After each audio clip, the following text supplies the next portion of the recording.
Fala galerinha, tudo bem com vocês? Então, nesse novo vídeo do canal Treinamento Esportivo na Veia, iremos aprender um pouquinho sobre a capacidade aeróbica. Inicialmente, é nada mais e nada menos importante aprendermos o que de fato é essa capacidade aeróbica. Bem, a capacidade aeróbica refere-se ao potencial do indivíduo de executar determinados exercícios com base no uso do seu oxigênio, sendo a principal característica desse tipo de exercício a intensidade baixa ou moderada e a duração longa. São exercícios mais leves e mais prolongados, onde o que faz a diferença é a duração dos movimentos, não a intensidade. Entre as atividades aeróbicas, temos como exemplo subir e descer escada, caminhadas e corridas, pular corda, pedalar, dançar. Para ficar ainda mais fácil, vamos a um exemplo. Colocamos essa pessoa pulando corda e podemos observar que esse exercício está acontecendo um aumento da frequência cardíaca, do condicionamento físico e da queima calórica. Então, a capacidade aeróbica seria a capacidade máxima de absorver, utilizar e transportar o oxigênio durante um exercício físico. Quanto mais longo for o exercício ou atividade física, maior será a necessidade de oxigênio para proporcionar ao organismo humano uma maior resistência aeróbica. Agora, como já sabemos o que é capacidade aeróbica, vamos avançar um pouquinho e pensarmos como seria testar esta capacidade física com crianças e adolescentes. Tradicionalmente, é realizado o teste de Cooper, no qual verifica a capacidade aeróbica com duração de 12 minutos, onde os alunos podem correr ou caminhar dependendo de sua capacidade, no máximo espaço possível. Sua origem se deu em 1968, a partir do médico e preparador físico norte-americano Dr. Kenneth Cooper, que criou o teste de corrida de 12 minutos para classificar o nível de aptidão física dos integrantes das Forças Armadas Americanas. Geralmente ocorre em pistas, onde um instrutor profissional de educação física alertará de início de que as pessoas que irão à prática podem caminhar ao sentir-se cansados, mas eles devem percorrer a maior distância possível durante 12 minutos. Na maioria das vezes, são divididos em dois grupos. A metade dos indivíduos executa e a outra metade controla as distâncias percorridas. Ao final dos 12 minutos, sem interrupção, o instrutor apita as distâncias com aproximações dos últimos metros percorridos. Serão registrados para efeitos de cálculo e vale salientar que varia de acordo com o sexo, faixa etária e seu desempenho profissional ou amador.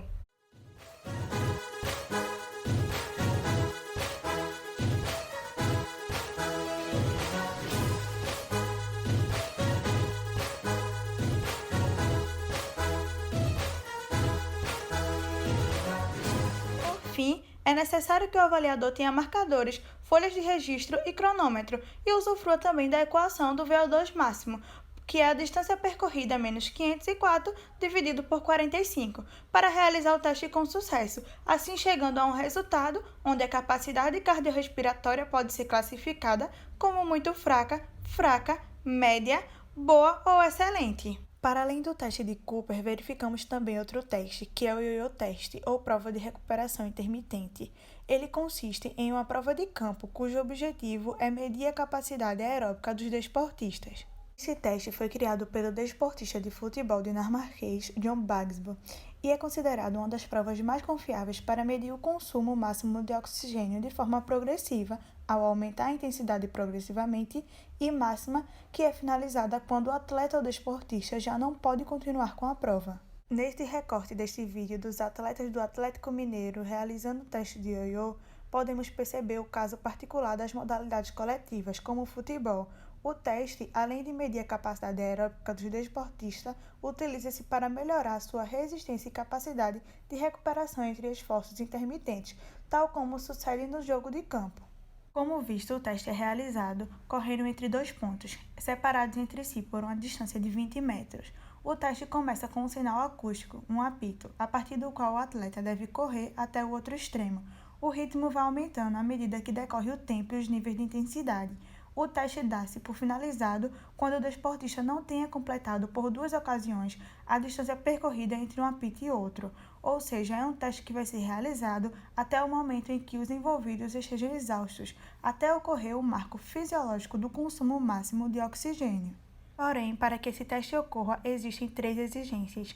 É necessário cones ou sinais visuais para a marcação das distâncias e linhas de saída e chegada, possuir um programa de áudio específico para o teste, que pode ser encontrado no Spotify, YouTube, entre outros aplicativos, bem como um método para tornar o som do áudio perfeitamente audível.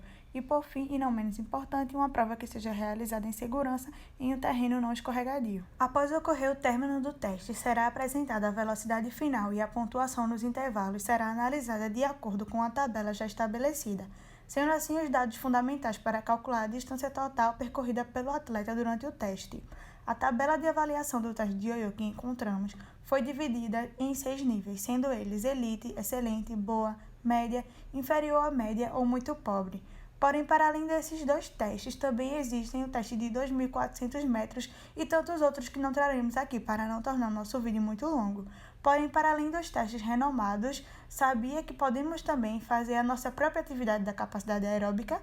Então, vejam o nosso exemplo de como essa capacidade aeróbica pode ser desenvolvida. Trouxemos como exemplo um circuito, sendo ele realizado em um espaço curto, onde as pessoas devem realizar corrida frontal 2 vezes em direção ao cone, realizar piques sob o arco e, por último, realizar a corrida em zigue-zague entre os cones. Preparando então, através dessa atividade, pelo que foi proposto de que a capacidade aeróbica refere-se ao potencial do indivíduo de executar determinados exercícios com base no uso do seu oxigênio, sendo a sua principal característica desse tipo de exercício a intensidade baixa ou moderada e a de duração longa. Portanto, buscamos ter um circuito com a maior proposta de exercícios mais leves e mais prolongados, onde o que faz a diferença é a duração dos movimentos e não a intensidade.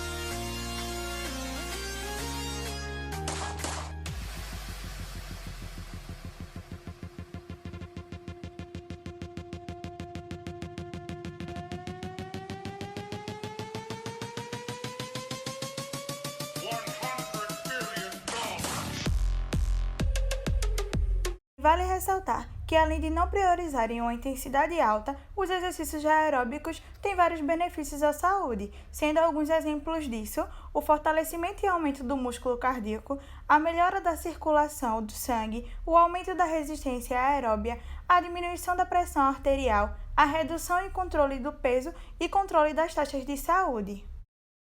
Então, galerinha, por hoje é só. Se cuidem e, se possível, façam exercícios aeróbicos. E até o próximo treinamento esportivo na veia.